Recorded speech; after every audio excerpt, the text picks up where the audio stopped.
first? Second time? Second time at the Mad Hatter. Make some noise for Bryan, everyone. Give it up for him. Yes. Bryan! Woo! Right.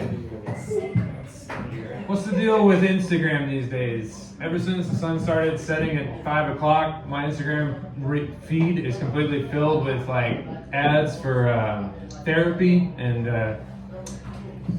I don't really get it. I'm like, I just want to be able to go on Instagram and just spend an hour liking and sharing reels about like struggling with the existential dread of my day-to-day life, and not be constantly reminded that I have terrible mental health.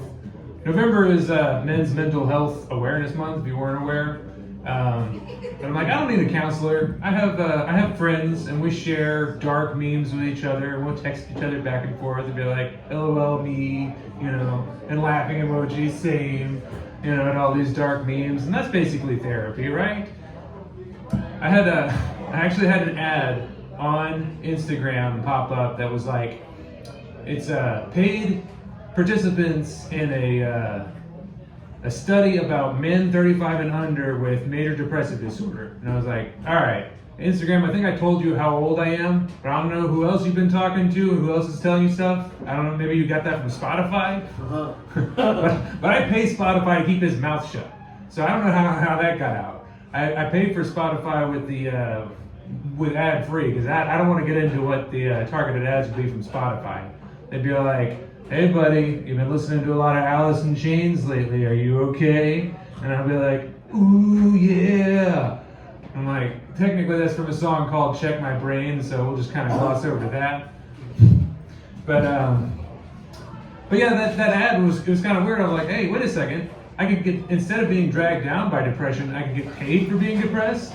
And then there's the other boost that like this study could maybe help people in the future. That sounds awesome. Sign me up. And they were like, not with that attitude, buddy, get out of here. I like driving in rush hour traffic with my GPS on because it makes me feel like I'm time traveling. The other day I had to be somewhere downtown for something that started at 8 a.m. So I'm driving in at 7:30 and I've got my directions up and it says arriving at 7:50, travel time 20 minutes. All right, cool, I'm doing good on time. So I drive 2 minutes and I look back at it again and it says arriving at 7:53, travel time 21 minutes. And I'm like, wait a second, what just happened here?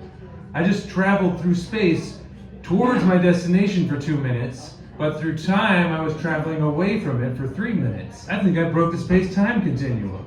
And I was like, I need to reverse engineer this technology to use it for my benefit tomorrow. So the next day, I was running late to work, and I'm like, all right, what I'm going to do is I'm going to travel away from work in space and hope that takes me closer to work through time. It didn't work, though, but I did come up with an excuse for missing work that sounds like something straight out of Calvin and Hobbes. My boss is like, hey, where are you? You're supposed to be at work. I was like, yeah, what happened is I tried to use a time machine to get to work on time, but I must have calibrated it wrong, and instead of traveling through time, it sent me through space, and now I'm at a golf course. And I'm on the green on the third hole already, so it's not looking good for me coming into work at all today. Okay. You know how people tend to think that having scars makes a person look like they're tough?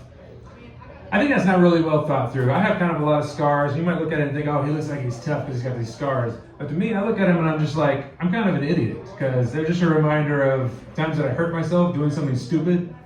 Like I have this one on my wrist you might be able to see. It's kind of recent.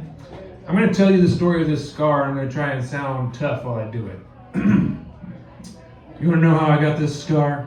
I burned myself on a 350-degree stainless steel oven rack. You think I stopped and cried about it because it hurt? No, because I had a pan of cupcakes in the oven that would have burned if I had left them in there. No. And so I pulled those bad boys out and put them on the counter to cool. And I did have a few minutes to blow on it and kiss it.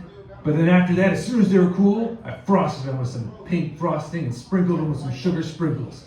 Because the middle school volleyball team I was coaching later that night had a game, and I was bringing them for a post-game snack. And those girls loved those cupcakes. Nothing's going to stop me from baking for my volleyball team, because I'm a man. Pretty tough, right? Okay, got it.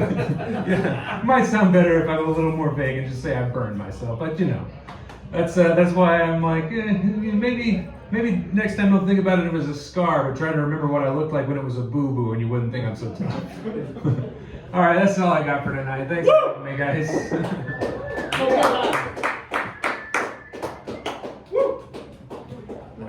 Way to go, coach.